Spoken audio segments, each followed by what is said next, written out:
కష్టపడి సేవ చేసే దైవజనుల్ని, పక్షంగా పోరాడే సేవకులకి మీలాంటి వారు ఎలా ఉండాలి?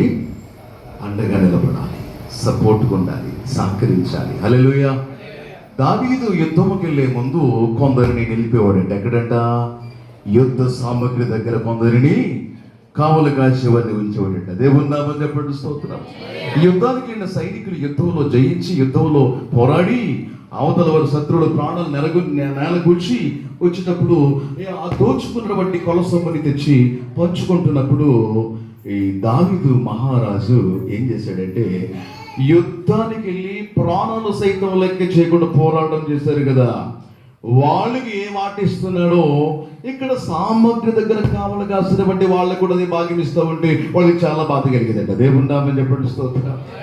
అప్పుడు దావీదు చెప్పాడట, యుద్ధమును మీరెంత పోరాటం చేశారో యుద్ధ సామగ్రి కాపాడుతున్న వారు కూడా అంతే సమానం. చెప్పండి, స్తోత్రం.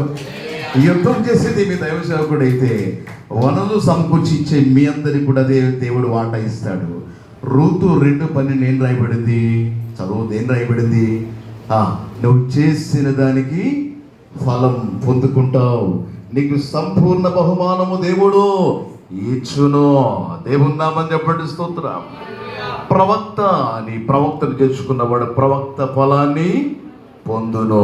నీతిమంతుడు నీ నీతిమంతుని చేర్చుకున్న వాడికి నీతిమంతుని ఫలము దేవుడు ఇస్తాడు. మీరు క్రీస్తు వారని, ప్రభు పేరిట ఆయన శిష్యుడని ఎవరైనా చేర్చుకొని గిన్నెడు చల్లినిస్తే వారికి రావలసిన ప్రతిఫలం వ్యక్తి పోగొట్టుకోడే. గ్లాసు నీరిస్తేనే ప్రతిఫలం పోగొట్టుకోలే దేవుడి దగ్గర మీరు. అలాంటిది ఆర్థికంగా సహకరిస్తూ ఇతరిత వనరుల్లో సపోర్ట్ చేస్తూ ఉన్న మీ అందరికి దేవుడు వచ్చి ఉండేవాడు కాదు. కొట్టండి గట్టిగా చెప్పండి. చాలా సంతోషం. ఇక సమయంలో నేను క్లుప్తంగానే ముగిస్తాను. హల్లెలూయా. క్లుప్త ప్రసంగికుడు ధన్యులు వారు మరలా అంటే నేను క్లుప్తంగా చెప్పాలనుకుంటున్నారా? చెప్పకపోతే మళ్ళా నన్ను పిలవలేదు మీరు. సరే, చూస్తాను. హల్లెలూయా.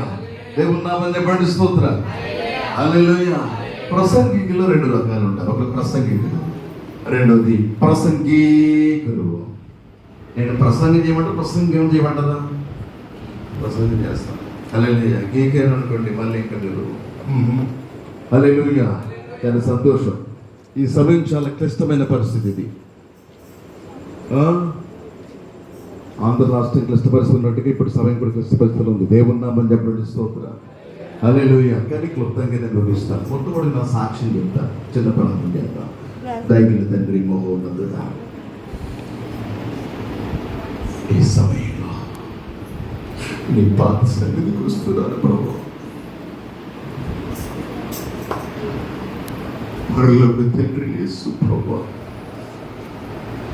పరిశుద్ధాత్ముడు, దైవజనుడు జాన్ బజ్బాబయ్య గారు, వాళ్ళ ఫ్యామిలీ ఈ ప్రాంతంలో ఎన్నో శ్రమలు వచ్చి, కష్టాల్లో వచ్చి, వేయి ప్రయాసాలు పడి, నలిగి కరిగి విరిగి నీ కొరకు అన్నిటినీ వదిలి తన సుఖాన్ని, సౌకర్యాన్ని, సౌలభ్యాన్ని విడిచి ఉన్నత ఉద్యోగం ఉండి లక్షల రూపాయలు వచ్చే ఉద్యోగాన్ని కూడా విడిచి దేవుని ప్రజలతో నిందమయ్యడం, కష్టపడడం, శ్రమపడడం మేలు అన్న మోషేవని నీ దాసుడు నీ పిలుపుకి విని లోబడి విధేయుడై నీ కాడి మొయ్యటకి ఇష్టపడి మోస్తున్నాడయ్యా నీ బిడ్డ. నీ సేవకుడిని, నీ సంఘాన్ని ఈ రాత్రి దీవించు నాయనా, ఆశీర్వదించు నాయనా, అభిషేకించు ప్రభువా. తూర్పు, పరమడ, ఉత్తర, దక్షిణ విశాలపరచండి, మహాభివృద్ధి పరచండి. ఏప్రిల్ 6:14 ప్రకారముగా థ్యాంక్స్ యేసునామన్నా. చాలా మంది అభిషేకులు, దైవజనులు వేదిక మీద ఉన్నారు, బయట కూడా గొప్ప దైవజనులు ఉన్నారయ్యా. నీ చేతిలో బహు బలముగా వాడబడుతున్నారయ్యా. ఆ దైవజనులు, సంఘాలు, వారి కుటుంబాలు యేసు నామములో దీవించునైనా. యేసయ్య నామమున థాంక్స్ చెప్పి స్తుతించి ప్రార్థిస్తున్నాను తండ్రి. ఆమేన్. 92వ సంవత్సరాన నేను భయంకరమైన వ్యాధికి గురయ్యాను. అప్పుడు నా వయసు 12 సంవత్సరాలు. హాస్టల్లో చదువుకుంటున్నాను. నా తండ్రిని నేను చిన్నప్పుడే కోల్పోయాను. నాకిద్దరు చెల్లెళ్ళు. మాది బి వెనలకోట, రంపచోడవరం మండలం. చాలా చిన్న గ్రామం. గ్రామానికి 2 కిలోమీటర్ల దూరంలో మాది అడవి ప్రాంతం. భయంకరమైన కొండలు, లోయలు ఉంటాయి. మా నాన్నగారు, మా అమ్మగారు, లేక మా తాత ముత్తాతలు కూడా ఆ ప్రాంతంలోనే నివసిస్తుండేవారు. అక్కడ గట్టిగా ఆ రోజుల్లో ఉండే గృహాలు 3 గృహాలు. ఒకటి మా తాతగారిది, రెండవది మా చిన్నాన్నగారిది, ఇక రెండో చెప్పాలంటే మాది, మా నాన్నగారిది. మేమున్న కుటుంబం 3 గృహాల ఆ అడవుల్లో ఉండే. ఊరికి 2 కిలోమీటర్ల దూరంలో. అదంతా అడవి ప్రాంతమే. అలాంటి ప్రాంతాల్లో నేను జన్మించాను. నేనే మొట్టమొదటివాడిని మా అమ్మగారికి. అయితే నా తర్వాత చెల్లెళ్ళు పుట్టారు. మా నాన్నగారు అడవి ప్రాంతాల్లో కళ్ళు గీస్తూ తాడి చుట్టెక్కి అక్కడ, అంటే ఆ ప్రాంతాల్లో మీరు ఇక్కడ ఎటువంటి విశ్వాసం ఉందో నాకు తెలియదు. అడవి ప్రాంతాలు ఎక్కువ దురాత్మలు, కొండ రాజులు, కొండ ముచ్చులు అంటారు, గాంధర్వ శక్తులు అంటారు, మంత్ర ప్రభావాలు అంటారు. అలా మా నాన్నగారికి ప్రయోగం చేయబడి ఆ తాటి చెట్టు ఎక్కి కళ్ళు గీస్తూనే తన మోకు, దాన్ని మోకు అంటారు కదా, ఎక్కే తాడిని, ఆ తన మోకు దాన్ని కత్తితో కోసుకుని ఆయన పడిపోయి చనిపోయారు. అప్పుడు నా వయసు 5 సంవత్సరాలు. నా రెండో చెల్లెలి వయసు 3 సంవత్సరాలు ఉండవచ్చు. అలాగే 3 లేక అట్లా ఉండవచ్చు. నా చివరి సిస్టర్ వయసు, మా చిన్నమ్మ గారి వయసు అప్పుడు బహుశా బాలీవుడ్ ఇచ్చే వయసు అది. అలా ఉన్నాక ఆ చనిపోయిన తర్వాత అనాథలం అయిపోయాం. ప్రియులరా, ఆ తర్వాత ఏం జరిగిందంటే మా అమ్మగారు, మా నాన్నగారు లేని కారణాన ఒంటరి జీవితం కదా. మా అమ్మగారికి మా తాత వైపు కూడా బాగా ఆస్తిపరులే, బాగా భూములు ఉన్నవాళ్ళే. అలాగే మా నాన్నగారికి కూడా 40 ఎకరాల పొలం కలిగినటువంటి వాళ్ళే. అడవి, తోటలు, భూములన్నీ ఉన్నాయి, సంపదలు ఉన్నాయి. అయితే మా అమ్మగారికి భయంకరమైన అనారోగ్యం చేసేది మా నాన్నగారు చనిపోయిన తర్వాత. ఆ తర్వాత ఆమె అటు మా అమ్మమ్మ గారి వైపున కొంచెం వైద్యం చేయించారు, తగ్గలేదు. అలాగే మా నాన్నగారి వైపు నుంచి మా తాతయ్య వాళ్ళు కూడా, మా నాన్నమ్మ వాళ్ళు కూడా వైద్యం తగ్గలేదు. అయితే ఆ తర్వాత ఆమె మంచాన పట్టిన కారణాన మేము చిన్నపిల్లలము, సరైన తిండి, ఆహారం మాకు ఉండేది కాదు. అంటే సదుపాయం ఉండేది కదా, అన్నీ ఉన్నా అంత సదుపాయం ఉండేది కాదు. వండి వచ్చి పెట్టే వాళ్ళు ఇబ్బంది కదా. ఆ పరిస్థితుల్లో మా అమ్మగారు చనిపోయే పరిస్థితి, మరణ పడకలో. అదే సమయంలో మా ప్రాంతాల్లో మాకు అప్పుడు 7 మండలాలు, ఇప్పుడు 11 మండలాలు అవే. ఆ సమయంలో ఒక పాస్టర్ గారు మా అమ్మగారి కోసమే వచ్చారేమో, పోక్షపేట అని, అక్కడికి దగ్గర ఒక 20 కిలోమీటర్ల సుమారుగా ఉంటుంది. గోకవరం దగ్గర చేసి ఆ పోక్షపేట, అక్కడి నుంచి పాస్టర్ గారు అప్పుడు దినాలు లేరు. ఏజెన్సీ 7 మండలాల్లో, అప్పుడు మండలాల్లో ఎక్కడో ఒక మందిరం, ఏమనంటే మాడిమిల్లులో మా గురువు గారు, అప్పుడు మాకు తెలియదు మాకు. అట్లా ఈ రంపచోడవరం ఒక 2, 3 అట్లా. ఇక మా ఊర్లో మాత్రం ఏ మందిరం లేదు, మాకున్న గ్రామంలో కానీ మా ప్రాంతాల్లో.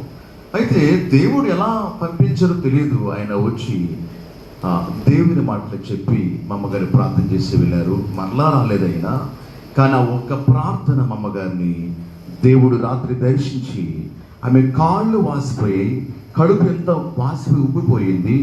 ఆ రాత్రి డాక్టర్ గారులాగా వచ్చి, నర్సెస్గా వచ్చి డాక్టర్ గారు వచ్చి ఆపరేషన్ చేసి కడుపు నుంచి కొంత ధాన్యాన్ని, కాళ్ళ నుంచి కొంత మట్టి ధాన్యాన్ని, ఇక రకరకాల పదార్థాలు తీసి మళ్ళీ ఆపరేషన్ చేసి దాన్ని కుట్లేసి వెళ్ళిపోయారట. మేలుకు వచ్చింది. అంతగా వాసిపోయిన ఉబ్బిపోయిన కడుపు మామూలుగా స్టేజ్ అయిపోయింది. కాళ్ళు వాపులు తగ్గాయి, మనసు తేలిక అయిపోయింది. ఆ ఉదయం ఆమె ప్రభు ప్రార్థన అంటే తెలియదు, యేసు యేసు యేసు ప్రభు అని ఆమె స్తుతిస్తూ ఉంది. దేవుని నామం చెప్పండి, స్తోత్రాలు. ఆ తదుపరి ఆమె ఎలా ఉందో అని ఆయన మరలా నెలలో ఒకసారి వచ్చాడు. ఆయన వచ్చి అప్పుడు మా అమ్మగారు అవిశ్వాసం వదులుకోలేదు, ఎవరికి చెప్పలేదు కూడా.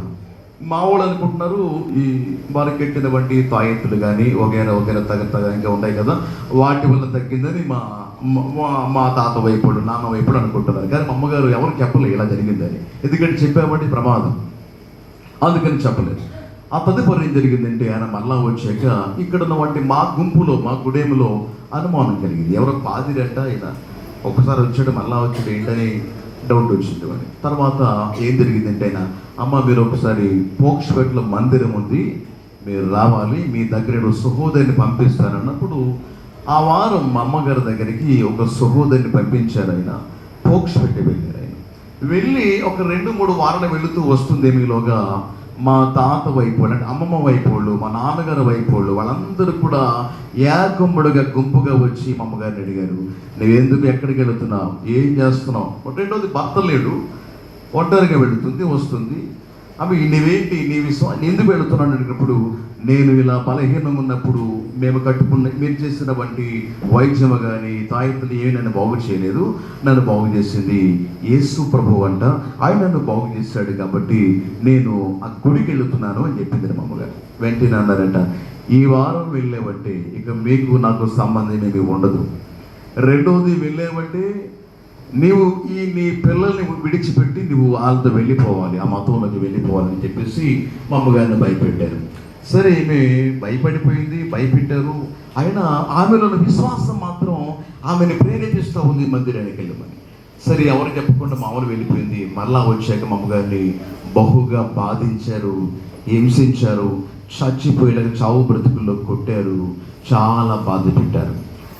పెద్ద మీటింగ్ పెట్టి, ఇదిగో నీకు ఆ మతం లేక ఆ దేవుడు కావాలా, మేము మా కులం మనం కావాలా అడిగినప్పుడు, మీరు కావాలి, నా భర్త ఆస్తి కావాలి, మీరందరూ కావాలి, అలాగే నన్ను బాగు చేసిన దేవుడు కావాలి అని మా అమ్మగారు చెప్పారు. ఆ దినాల్లోనే అవి విశ్వాసం ఎంత గొప్పదో చూడండి. ప్రభు అంటే సరిగా ఎరగదు మా అమ్మగారు. అప్పుడు వాళ్ళు అన్నారు, లేదు మేమెవరూ మేము నీతో ఉంటాం, భూములు నీకు ఇవ్వం, ఈ పిల్లలు కూడా నీ వారు కాదు, నీవు మాత్రం నేను వెలివేస్తున్నావు, నువ్వు ఈ ప్రాంతాన్ని విడిచి వెళ్ళు. అటు మా అమ్మగారి వైపు వాళ్ళు అంటే మా అమ్మమ్మ వైపు వాళ్ళు అదే మాట అన్నారు, మా నాన్నగారి వైపున వంటి నానమ్మలు అదే మాట అన్నారు. అప్పుడు మా అమ్మగారు అన్నారు, నా పిల్లలు కూడా అదే విశ్వాసంలో ఉంటారు, మాకు మీ ఆస్తి అక్కర్లేదు, మీరు అవసరం లేదు, ఏది ఇవ్వనంటున్నారు కాబట్టి నన్ను బాగు చేసిన దేవుడే కావాలి, ఆ దేవుడికి నా బిడ్డలు కూడా కావాలి, మేము బయటికి వెళ్ళిపోతాం, ఈరోజు మీకు నాకు ఎటువంటి సంబంధం లేదు అని మా అమ్మగారు మా 2 చెల్లెల్ని నన్ను తీసుకుని, చాలా చిన్నవాళ్ళం, ఊరి వెలపలికి వచ్చేసింది మా అమ్మగారు. అప్పుడు ఆరంభించబడ్డాయి మా అమ్మగారికి నిజమైన శ్రమలు. ఆమె చేలోకి వెళ్ళి పని చేయడం తప్ప బయట పనులు ఏమీ తెలియదు ఆమెకి. ఎందుకంటే మా తాత వైపులు కూడా బాగా ఆస్తున్న వాళ్ళే, ఇక్కడ కూడా మాకు అన్నీ ఉన్నాయి. అయితే ఆమె ఎప్పుడు బయట పనులకు వెళ్ళిన ఆమెడి ఊరిలోకి వచ్చి, ఊరికి దూరంగా కాక 1/2 కిలోమీటర్ ఉంటే అక్కడ చిన్న పాక ఉంటే, అది కూడా చుట్టూ ఏముండేది కాదు.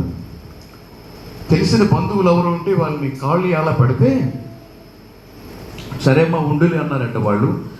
కానీ మేము మీ దగ్గర రాము, మీరు మా దగ్గర రాకూడని చెప్పారంట. నీ బాధలే నువ్వు పడని చెప్తే ఆ పాక ఇచ్చారు. అక్కడ చుట్టూ ఏముండేది కాదు. ఆ పాకలు మనం పెట్టుకుని మా అమ్మగారు ప్రార్థన చేస్తూ ఉండేదండి. దేవునికి మహిమ కలుగుగాక. క్లుప్తంగా నేను చెప్తాను, చాలా విషయాలు ఉన్నాయి, కానీ దేవుడు మమ్మల్ని విడిచిపెట్టలేదు. దేవుడు నామాన్ని చెప్పండి, స్తోత్రం. తర్వాత నన్ను నా చెల్లెల్ని హాస్టల్లో చేర్చారు, మేము చదువుకుంటున్నాం. ఆ పాకలో ఉండే మా అమ్మగారు విశ్వాసాన్ని కొనసాగించింది. కొంతకాలం పోయిన తర్వాత వారు చేసిన దాడి వల్ల మా అమ్మగారికి బలమైన గాయమయ్యింది. అప్పుడు తెలియలేదు. ఆ గాయం ఏమైందంటే, కాస్త కష్టపడుతున్న కారణాన తగిన ఈ తలకు తగినటువంటి బలమైన దాడి వల్ల గాయం అది క్రమేపీ ఏం చేసిందంటే, అది పూర్తిగా బలహీనమైపోయి మా అమ్మగారికి చేతులు కాళ్ళు పనిచేసేవి కాదు, ఒంటిలో సత్తు ఉండేది కాదు.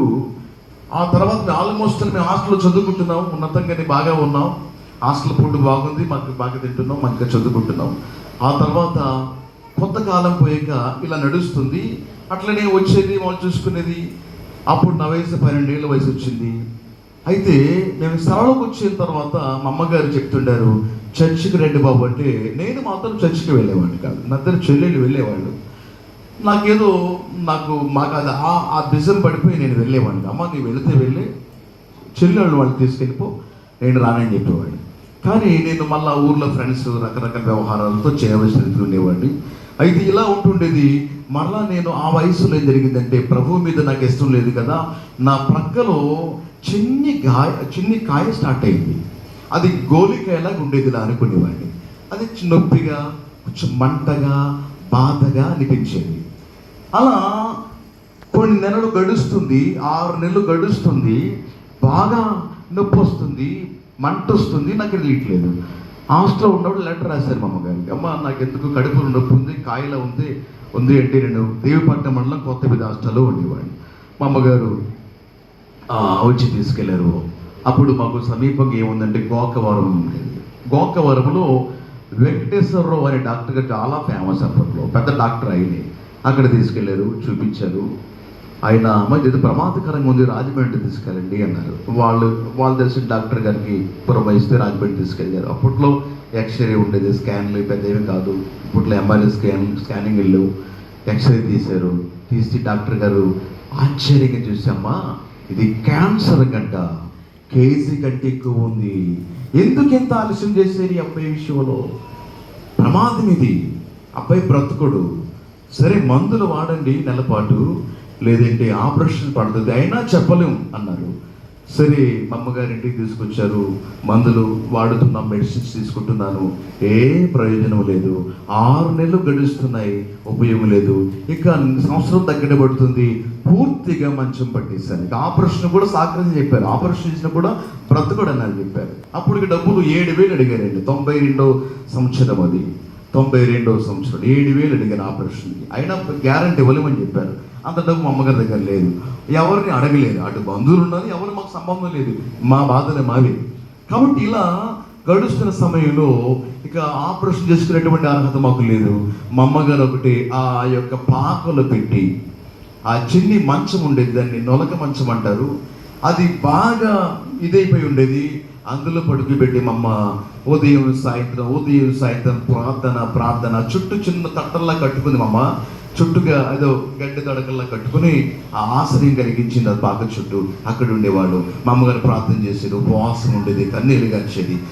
ఇట్లా ఉంటుండగా వారి పాస్టర్ గారు ఏం చెప్పిందో మా అమ్మగారు తెలియదు. ఆయన వచ్చి, ఇక నేను చనిపోతున్నా, అప్పటికే సంవత్సరం నిండిపోయింది ఈ వ్యాధితో, క్యాన్సర్ వ్యాధితో, గడ్డతో. అప్పుడు ఆయన వచ్చి 3 మాటలు చెప్పారు. నా పేరు రామకృష్ణరావు, నువ్వు యేసు ప్రభువు నమ్ముకుంటే మీ అమ్మగారిని బాగు చేసిన దేవుడే మిమ్మల్ని బాగు చేస్తారయ్యా అన్నారు. దేవుని నామని చెప్పండి, స్తోత్రం. మన్నించండి, బయట చాలా మంది అభిషేకులు దైవజనులు ఉన్నారు, నేను వారికి వందనాలు చెప్పలేను. అయ్యా మీ అందరికీ నా హృదయపూర్వక వందనాలండి. Praise the lord. చూడండి, గమనించండి. అప్పుడు ఏం జరిగింది తెలుసమ్మా, ఆ యొక్క గాయముతో నేను బాధపడుతున్నాను, కడుపులో గడ్డతో బాధపడుతున్నాను, మంచం పట్టేశాను. కనీసం లిక్విడ్ అంటే మాకు అప్పట్లో ఏముంటుంది, వారస్ ప్యాకెట్లు ఉంటాయా, ఏవైనా ఉంటాయి. ఇప్పటికీ అన్ని రకాల అవైలబిలిటీ, అన్ని రకాల సదుపాయాలు వచ్చేసాయి. అప్పుడు కేవలం జావా, ఈ గంజి జావా, నూకల జావా, అది కూడా గొంతులు దిగేది కాదు. ఎందుకంటే ఇక్కడి నుంచి ఇక్కడ వరకు మంట, పక్క మంట, కాయ మాత్రం ఎత్తుగా ఉండేది. పూర్తిగా శరీరం అంతా ఆగిపోయింది, స్కెల్టన్ అయిపోయింది, ఎముకలు మాత్రం కనిపించే అస్థిపంజరం అయిపోయాను. అలా పడి ఉండాను.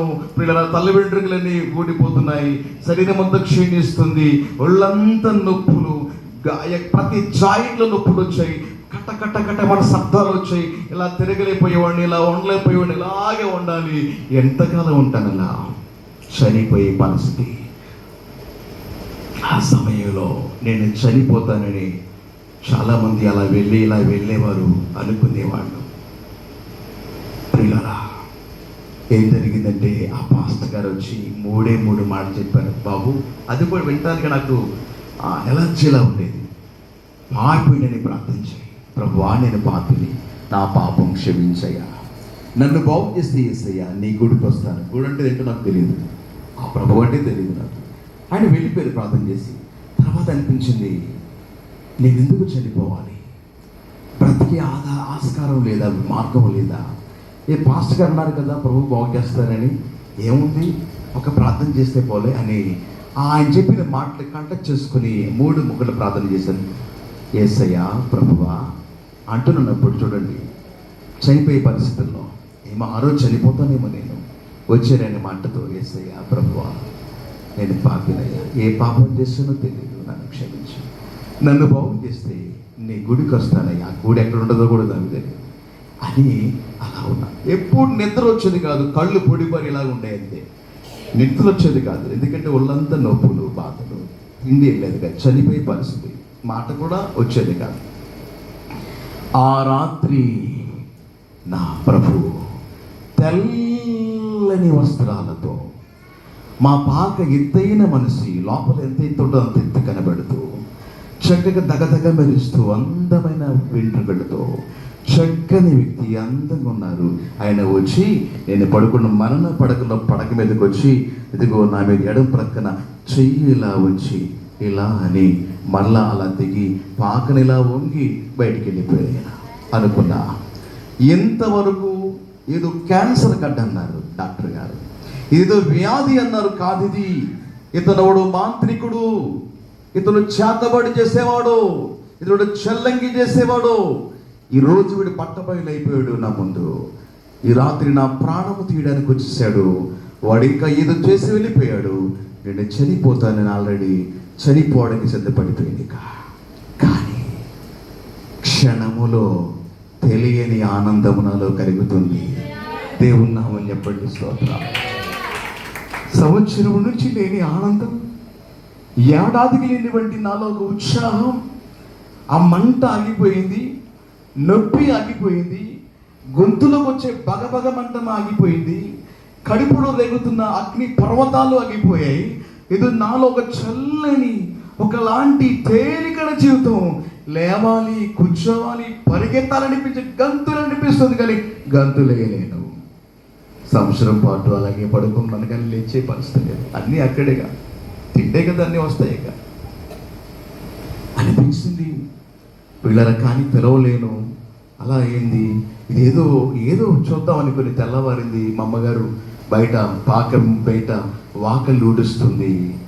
ఎప్పుడు రాని స్వరం, ఒక స్వరంతో పిలిచాను అమ్మా అని. కొంచెం స్వరం వచ్చింది. మా అమ్మ నేనంటే చాలా ఇష్టం, పరిగెత్తుకుంటూ వచ్చింది. ఏంటి బాగున్నది, ఆ దుప్పటిలో తీసి చూసింది. ఎలా అంటే అక్కడ గడ్డ లేదండి. దేవుని నామని చెప్పండి, స్తోత్రం. మా అమ్మగారు చాలా ఏడుస్తుంది, కన్నీళ్ళు కార్చేస్తున్నట్ల వెచ్చని కన్నీళ్లు నా మీద పడుతున్నాయి.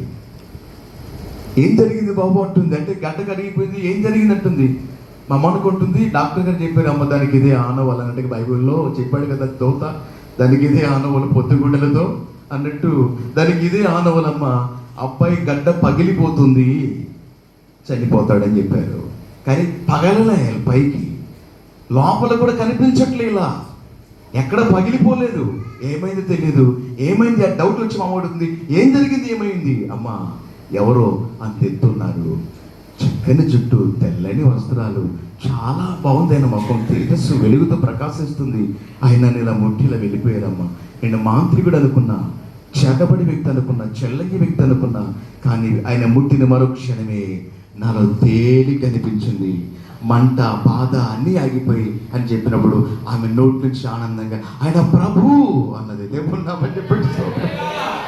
ఆ మాట ఎప్పుడైతే మా అమ్మగారు అన్నారో నాలో ఒక బలమైన శక్తి వెళ్ళిపోయింది నాలో. దేవుని నామని చెప్పండి, స్తోత్రం. లేచి గంతలే అనిపించింది నాకు, కానీ లేవలేదు. స్వస్థత ప్రభు నమ్మి మా అమ్మగారు అండి, ప్రభు ముట్టారు, నా కొడుకు బ్రతికాడు అనుకుంది. 3 వారాలు 4 వారాలు అయ్యాక పాస్టర్ గారు రాలేదు, ఎందుకంటే చాలా దూరం, వాళ్ళు సరిగ్గా రాలేదు.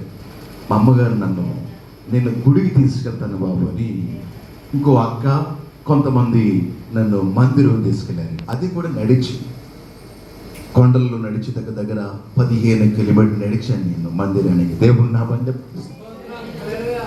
నడిచి వెళ్ళాను 3-4 వారాల్లోనే. దేవుడు కృపించారు. మందిరానికి మొట్టమొదటి పెట్టింది అదే నాకు ఫస్ట్. గుడి ఎప్పుడు చూడలేదు నేను. వెళ్ళాక అందరూ డ్రమ్ము జేడిఎం సంఘం, ఇప్పుడు కూడా రెండో జేడిఎం సంఘం పాస్టర్ గారు డేవిడ్ రాజయ్య గారు నన్ను ప్రభువు నడిపిండు తండ్రి గారు. చాలా వృద్ధాప్యులకు వచ్చారు ఆయన పాటలు పాడుతున్నారు, డ్రమ్ము కొడుతున్నారు, అన్ని పాడుతుంది. నేను వారిని ఏం చూడట్లే, నన్ను బాగు చేసిన పాస్టర్ గారు ఎక్కడ ఉన్నారనుకుంటున్నాను. ఎందుకంటే నా దేవుళ్ళు కనిపిస్తారు నాకు. చూస్తాం కదా వీధుల్లో అక్కడికి వెళ్ళి చూస్తుంటాం కదా, అవి కనిపిస్తాయి. ఏంటి అది ఈయన కనిపించాలి కదా అనుకుంటున్నా. దేవుని నామని చెప్పండి స్తోత్రం. అయితే ఏం జరిగింది అంటే ప్రియులరా, అప్పుడు డ్రమ్ము కొడుతున్నారు, పాటలు పాడుతున్నారు, వాక్యం చెప్తున్నారు, నాకు ఏం అర్థం అవ్వట్లేదు. ఫస్ట్ వెళ్ళాము, అప్పుడు అటు ఇటు చూస్తున్నా, నన్ను బాగు చేసిన అయ్యగారు పాస్టర్ గారు అనుకుంటే ఎక్కడ కనిపించట్లేదు. ఆ తర్వాత ఇది భోజనం పెట్టారు ఇలాంటి కోటి మీది, ఆ నెలలో మొదటి వారం అది. ఆ రోజు నేను వెళ్ళాను, భోజనం పెట్టారు, అంతా అయిపోయాక మా అమ్మగారిని అడిగాను, అమ్మ నన్ను బాగు చేసిన పాస్టర్ గారు, నన్ను ముట్టిన పాస్టర్ గారు ఏదమ్మా అని అడిగాను. దేవుని నామని చెప్పండి స్తోత్రం. పాస్టర్ గారు ఎందుకంటే ఆ పాస్టర్ గారు కాదు, నన్ను ముట్టారు కదా ఆ పాస్టర్ గారు, దేవుని నామని చెప్పండి స్తోత్రం. అప్పుడు మా అమ్మగారు అన్నారు, దేవుడు కనిపించండి అయినా ఆత్మ అన్నది. నాకేం అర్థం అవ్వలేదు, ఆత్మ అంటే ఏంటో నాకు తెలియదు. దేవుని నామని చెప్పండి స్తోత్రం. సరే అనుమానంతో పెళ్ళిపోతూ ఇంటికి వెళ్ళాను. ఆ పాస్టర్ గారు నాకు కొత్త నిబంధన బైబిల్ ఇచ్చారు, న్యూ టెస్టమెంట్ బైబిల్ ఇచ్చారు. దాన్ని చదవడం ఆరంభించాను. నాకు అర్థం అవ్వట్లేదు, మళ్ళీ చదువుతున్నాను. పూర్తి చేశాను ఆల్రెడీ. అది వస్తుంది నా ప్రభు మీద ఆసక్తితో 10 daysలో పూర్తి చేశాను. అది కొత్త నిబంధన గ్రంథం 27 పుస్తకాలని మళ్ళా చదువుతున్నా. ఆ తర్వాత ప్రభు నాతో మాట్లాడడం ఆరంభించాడండి. దేవుడు నాపై చెప్పండి స్తోత్రం. ప్రభు అంటే ఎవరు, వాడు ఎలా ఉంటాడో, దేవుడు అంటే ఏంటంటే మనసత్వం, ప్రేమ ఏంటో, దయాళత్వం, మంచితనం ఏంటో అంతా నాకు ప్రభు బోధించాడండి. దేవుడు నామని చెప్పండి స్తోత్రం.